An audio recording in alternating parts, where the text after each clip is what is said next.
So pork chop yung ating gagamitin dito sa ating gagawing recipe. Ito yung mga frozen meat na mabibili natin sa mga meat shop. Kung hindi ako nagkakamali, parang imported yata yung mga binebentang ganito. Kasi dito sa amin, kapag medyo tanghali ka nang pumunta sa mga palengke, siguradong wala ka na halos sa abutan. Sundan nyo na lang kung paano ko ginawa. So madali lang naman yan i-prepare. Ginamitan ko lang din ng meat tenderizer, tapos hinugasan ko. Ngayon naman, dinimplahan ko lang ng patis, tapos nilagyan ko lang ng kalamansi. Mga 6 na pirasong kalamansi lang ito. Hindi na ako gagamit dito ng napakarami pang spices. Okay na yung patis, kalamansi, paminta, tapos konting garlic powder, okay na yan. Optional na lang din sa iyo kung gusto mo pang gamitan ng kung ano-ano. Ngayon naman, maglalagay lang ako ng all-purpose flour at saka ng cornstarch. 1:2 ang ratio ng aking ginawa dyan. 1 ang cornstarch at 2 naman ang all-purpose flour. Nilagyan ko lang ng konting tubig tapos nilamas na natin. Siguraduhin mo lang na nasa tamang consistency yung gagawin mo. Huwag yung masyadong malagkit. Kailangan yung medyo may dulas-dulas na bahagya. Ngayon naman, gagawa lang din ako dito ng simpleng breading mix. Ganon din, 2:1. Dalawang all-purpose at isang cornstarch. Tinimplahan ko lang ng konting pampalasa, paminta, bechin, saka yung garlic powder, hinalo-halo. So paghalo, pwede mo na malutan yung ating mga ginawang mga pork chop na yan.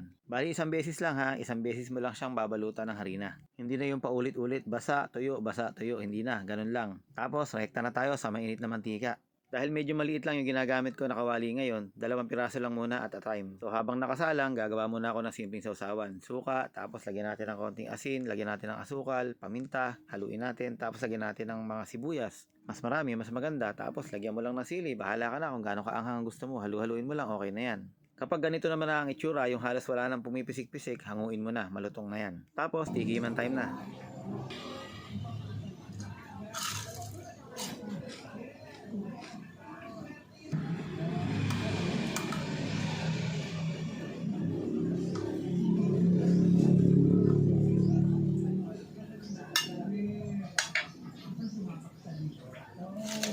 Kung nagustuhan mo naman yung video, baka naman pwedeng paki-like and share naman ito.